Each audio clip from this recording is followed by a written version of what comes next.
Salamat po, Bayaw. Isang napakagandang umaga po sa ating lahat, mga kasama at mga kababayan. To everyone involved with the Atin Ito campaign, the Philippine Rural Reconstruction Movement, the Center for Agrarian Reform for Empowerment and Transformation, o CARET, the Pambansang Samahan sa Kanayunan, the Pambansang Kilusan ng mga Samahang Magsasaka, ang Pakisama, ang PKSK, Team Manila Lifestyle, concerned artists, ang aking minamahal na partido, Akbayan, and of course, Akbayan Youth. My most profound gratitude to you all. The past several months have been nothing short of eye-opening for many of us. Clearly seeing the level of cruelty China is capable of has been a wake-up call for our country.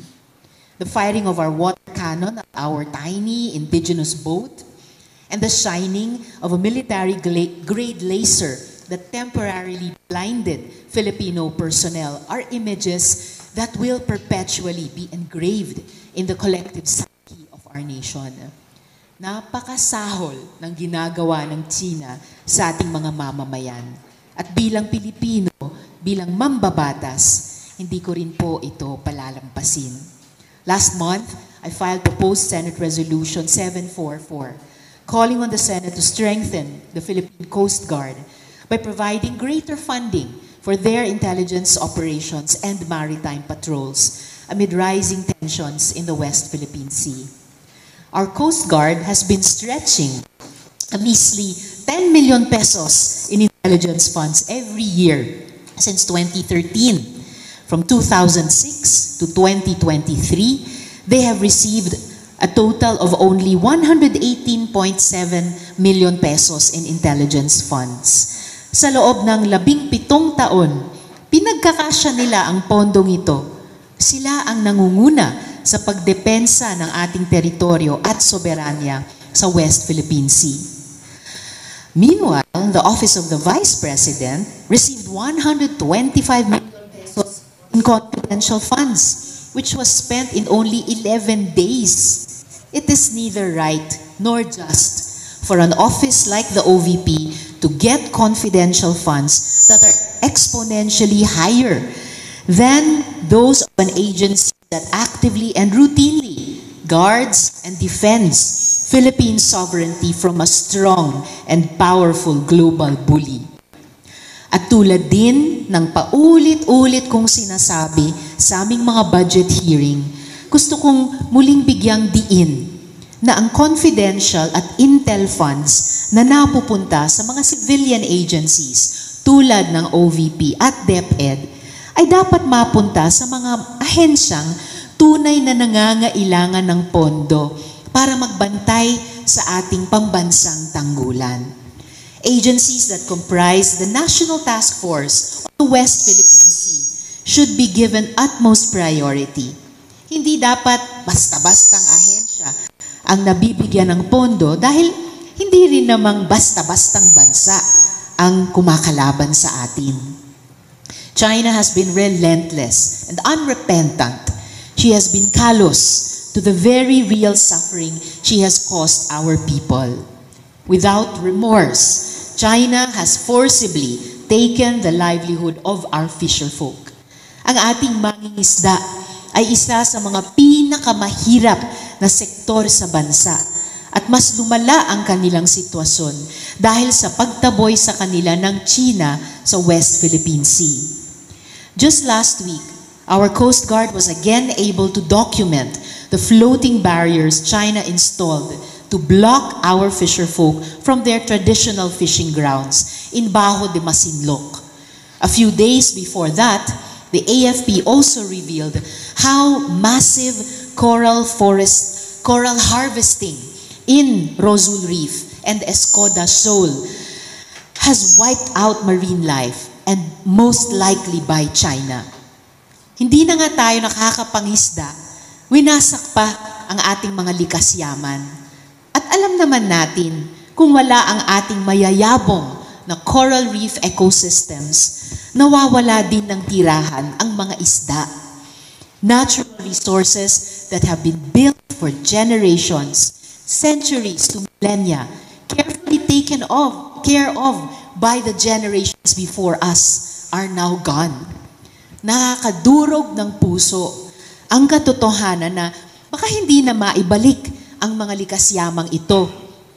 The damage is terrible, irreparable. Future generations may not be able to see, experience, or enjoy our country's natural resources because of China's utter disrespect for our marine environment. Kaya po, pinanawagan ko ding singilin natin ang China sa limpak-limpak na utang niya sa ating bansa. Aabot sa bilyones ang ating maaring makuha kung maoobligang magbayad ang China. At salamat kay Kauper, meron na po tayong tansya na pwedeng pagsimulang pag-aralan. Yung kanila sinabing 33.1 billion pesos kanina o higit pa doon. Kalakip dito, inihain ko din ang proposed Senate Resolution 804 na naglalayong mag-imbestiga dito sa malawakang pagsira sa ating mga bahura sa ating sariling karagatan. In the resolution, I stated that we cannot tolerate the continuing harms to the environment, economy, and security brought about by China's incursions and must explore available recourses to hold China accountable, including a claim for damages to be filed with the Permanent Court of Arbitration. Our 2016 arbitral award has shown us that when we raise a case to an international court, we do have a fighting chance because the Philippines upholds the truth and abides by international law. We should maximize the wide support we are currently getting from the international community by exhausting all diplomatic, legal, and political tools to make China recognize and comply with the Hague ruling, as well as the United Nations Convention on the Law of the Sea. Last August, the Senate adopted proposed Senate Resolution 718, which condemns China's aggression in the West Philippine Sea. This resolution also urges the executive, through the Department of Foreign Affairs, to take the appropriate and necessary actions, including bringing international attention to China's harassment, engaging like-minded countries in various international fora to call on China to abide by the Hague ruling and the UNCLOS, and filing a resolution in the United Nations General Assembly that would call for the cessation of activities that violate the Philippines' rights in the West Philippine Sea. Marami na tayong kakampi, ngunit kailangan pa nating paigtingin ang ating pagkakaisa. This collective effort, organized by all of you here, surely is one of the rock-solid, to borrow Marites Vitug's book title, rock-solid ways to continuously assert our lawful and sovereign rights in the West Philippine Sea. This donation drive is an essential response to the urgent needs of our fisherfolk. The Christmas Convoy Civilian Supply Mission is an exciting initiative that will not only provide food and goods, but also boost the morale of our troops stationed at our most important sovereign marker, the BRP Sierra Madre.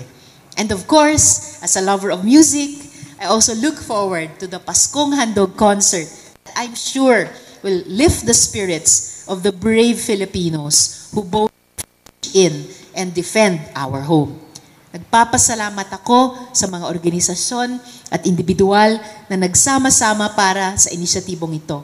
This is proof that when it comes to issues of Philippine sovereignty, the Filipino people will always stand united. Paramihin at palawakin pa natin ang ating samahan, gaya ng hamon ni Kaed kanina. Kung mas marami at mas matatag tayo, mas lalakas din ang ating pagsigaw sa China. Atin ito, atin ang West Philippine Sea, atin ang Pinas.